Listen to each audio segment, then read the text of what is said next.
মনে করেন আমি একটা পল্লী বিদ্যুতের অফিসে চাকরি করি, তো আমাকে এক বৌদি ফোন দিল যে দাদা আমার একটা মিটারের অর্ডার ছিল, আপনি এসে লাগিয়ে দিয়ে যান। আমি গেলাম, গিয়ে বাড়িতে নক করলাম, ট্যাং ট্যাং।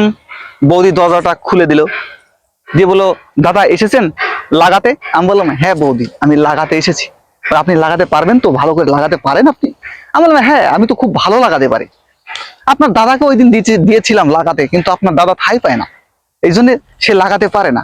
আমি বললাম দাদা সাইজে ছোট তো, দাদা এই কারণে হয়তো লাগাতে পারে না, আমি তো হাইটে একটু লম্বা আছি, আমি লাগাতে পারবো। বৌদি তখন বলল দাদা এটা কিন্তু পিছনের সাইডে লাগাতে হবে, আপনি কি পারবেন পিছনের সাইডে লাগাতে? আমি বললাম হ্যাঁ আমি সামনে পিছনে দুই সাইডে লাগাতে পারি, না হলে বিশ্বাস করে দেখেন আমাকে একবার। আমি এরকম বহুত লাগিয়েছি, বহুত ভালো ভালো সুনাম আছে আমার লাগানো। তো বৌদি বললেন যে সত্যি? আমি বললাম হ্যাঁ আসলে সত্যি।